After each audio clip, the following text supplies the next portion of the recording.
భారత communist party Eluru area సమితి ఆధ్వర్యంలో మెడికల్ మాఫియాను అరికట్టాలని డిమాండ్ చేస్తూ ఏలూరు మండల తహసీల్దార్ కార్యాలయం వద్ద ఆందోళన కార్యక్రమం నిర్వహించారు. ఈ కార్యక్రమంలో పాల్గొన్న సిపిఐ రాష్ట్ర కార్యదర్శి వర్గ సభ్యులు డేగ ప్రభాకర్ మాట్లాడుతూ రాష్ట్ర కూటమి ప్రభుత్వం ప్రజల ఆరోగ్య రక్షణకు చర్యలు తీసుకోవడంలో వైఫల్యం చెందిందని ఆరోపించారు. ఎన్నికలలో గెలవడం కోసం ప్రజలకు అనేక హామీలు ఇచ్చిన కూటమి ప్రభుత్వం గెలిచిన తరువాత వాటి అమలులో చర్యలు తీసుకోవడంలో వైఫల్యం చెందిందని విమర్శించారు.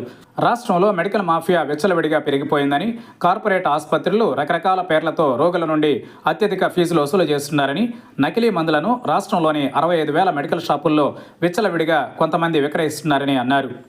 ఆంధ్ర రాష్ట్రంలో భారత కమ్యూనిస్ట్ పార్టీ సిపిఐ ఆధ్వర్యంలో మెడికల్ మాఫియా మీద, ఫార్మా మాఫియా మీద ఆందోళన కార్యక్రమాలు పిలుపుకోవడం జరిగింది. అందులో భాగంగా ఏలూరులో ఈ యొక్క ఎంఆర్ ఆఫీస్ దగ్గర ఈ యొక్క నిరసన కార్యక్రమాన్ని సిపిఐ ఆధ్వర్యంలో చేపట్టడం జరిగింది. ప్రధానంగా గత దశాబ్ద కాలంగా ప్రైవేట్ హాస్పిటల్లోనూ అలాగే కార్పొరేట్ హాస్పిటల్లో మెడికల్ దోపిడీ, వైద్యం మీద పేద ప్రజల నుంచి, మధ్య ప్రజల నుంచి దోపిడీ విపరీతం జరుగుతుంది. దాన్ని అరికట్టడంలో ప్రభుత్వం వైఫల్యం చెందినాయి. ఎప్పటికైనా రాష్ట్ర ప్రభుత్వం ఈ యొక్క దోపిడీ అరికట్టడం కోసం సరైన నిఘా వేయాలని చెప్పేసి కోరుతున్నాం.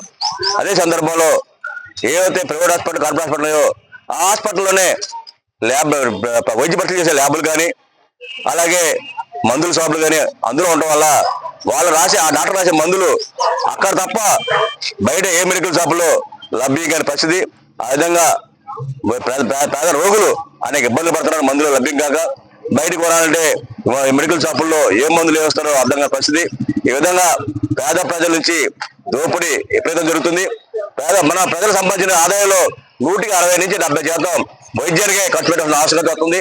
దీని మీద రాష్ట్ర ప్రభుత్వం ఎప్పటికైనా నిఘా ఏర్పాటు చేసి మెడికల్ మాఫియాతో పాటు ఆసుపత్రుల్లో జరుగుతున్న, ప్రైవేట్ హాస్పిటల్ జరుగుతున్న దోపిడీ అరికట్టాలని, అలాగే ప్రభుత్వ ఆసుపత్రుల్లో సరైన వైద్య సౌకర్యాలు కల్పించి, డాక్టర్లు నిర్మించి అన్ని రోగాలకి డాక్టర్లు వైద్యులు ఏర్పాటు చేసి అక్కడ మెరుగుపరచాలని చెప్పేసి కోరుతున్నాం. అలాగే ఆరోగ్యశ్రీ కానీ, ఎన్టీఆర్ భరోసా కానీ ఇవన్నీ కూడా ప్రజలందరికీ దక్కేలాగా చర్యలు తీసుకోవాలని చెప్పేసి మేము డిమాండ్ చేస్తున్నాం. లేని పక్షంలో రానున్న కాలంలో భారత కమ్యూనిస్ట్ పార్టీ సిపిఐ ఆధ్వర్యంలో పెద్ద ఎత్తున ఆందోళనకి పూనుకుంటామని చెప్పేసి హెచ్చరిక చేస్తున్నాం.